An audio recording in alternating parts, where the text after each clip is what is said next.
Assalamualaikum. Halo teman-teman. Bertemu lagi dengan aku, Raza Ahmad Bahtiar. Aku bersekolah di SD Darul Hikam 2. Aku sekarang udah kelas 2.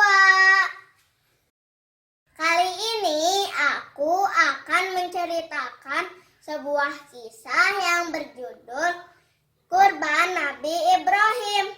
Selamat menonton. Nabi Ibrahim berbahagia istrinya Hajar melahirkan bayi laki-laki yang manis. Bayi mungil itu mereka beri nama Ismail. Sarah, istri pertama Nabi Ibrahim, berdoa agar ia segera dikaruniakan anak juga. Suatu hari Nabi Ibrahim mendapat wahyu dari Allah Subhanahu wa Ta'ala. Ia diminta memindahkan Hajar dan Ismail ke sebuah lembah tandus. Ia menceritakan wahyu Allah tersebut kepada kedua istrinya. Walau amat sedih, mereka tetap menerima perintah Allah tersebut. Mereka yakin ada hikmah besar di balik perintah Allah. Hari perpisahan pun tiba. Hajar telah siap membawa bekal untuk hidup di tempat baru.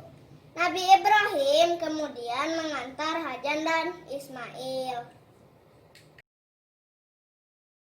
Mereka menempuh perjalanan yang jauh. Tibalah mereka di sebuah tempat yang tandus dan tak berpenghuni.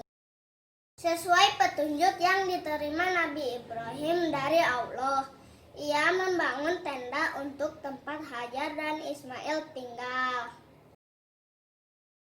Istriku, tinggallah di tempat ini, ucap Nabi Ibrahim. Tapi tempat ini sangat sepi, ujar Hajar.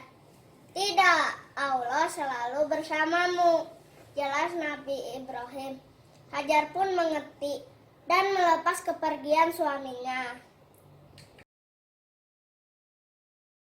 Setelah agak jauh, Nabi Ibrahim berhenti sejenak.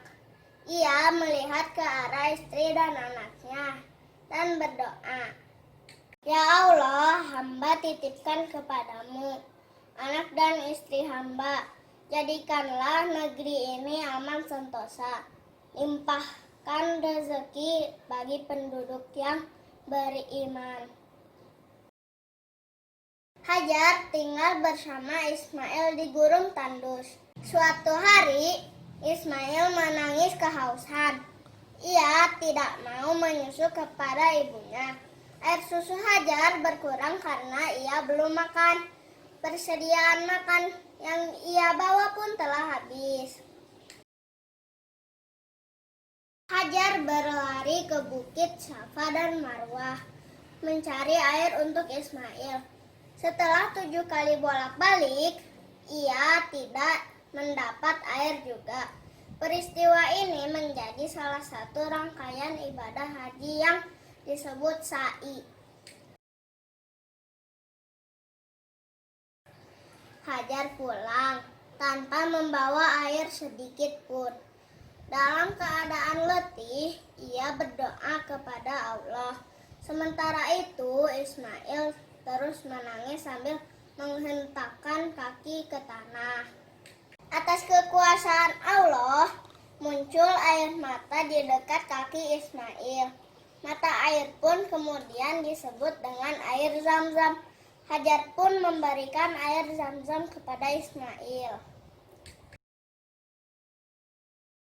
Beberapa tahun telah berlalu. Kabar keberadaan air di daerah tandus kian tersebar. Orang-orang berdatangan dan meminta izin kepada Hajar untuk tinggal. Wilayah tandus yang sepi akhirnya menjadi kota yang ramai. Kota itu kemudian diberi nama Kota Makkah. Hajar dan anaknya Ismail telah tinggal di sebuah rumah di Kota Makkah. Ismail pun telah menjadi anak remaja yang gagah. Ia anak yang berbakti dan suka membantu orang tua. Ibu, kapan ayah datang menjemput kita? Tanya Ismail. Sabarlah nak, jika Allah mengizinkan, ayahmu pasti akan datang. Jawab Hajar. Hari yang dinanti pun tiba. Nabi Ibrahim datang mengunjungi Hajar dan Ismail. Mereka sangat gembira bisa saling melepas rindu. Kebahagiaan mereka tidak berlangsung lama.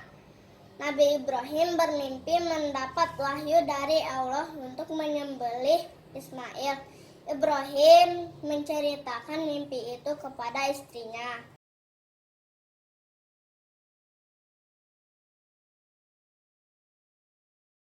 Nabi Ibrahim juga menyampaikan perintah Allah kepada Ismail. Wahai ayah, laksanakan perintah Allah, termasuk perintah menyembelihku, ujar Ismail. Allah Maha melihat ketaatan hambanya. Saat hendak disembelih, Ismail diganti dengan seekor domba. Nabi Ibrahim bersyukur dan memeluk buah hatinya. Peristiwa itu berlakulah ibadah kurban. Umat Islam yang mampu diperintahkan untuk memotong hewan kurban. Pemotongan hewan kurban dilakukan setelah sholat Idul Adha tanggal 10 Zulhijjah. Boleh juga melakukannya pada tanggal 11, 12, dan 13 Zulhijjah. Ini akhir cerita dari kisah kurban Nabi Ibrahim. Wassalamualaikum warahmatullahi wabarakatuh. Terima kasih teman-teman sudah menonton.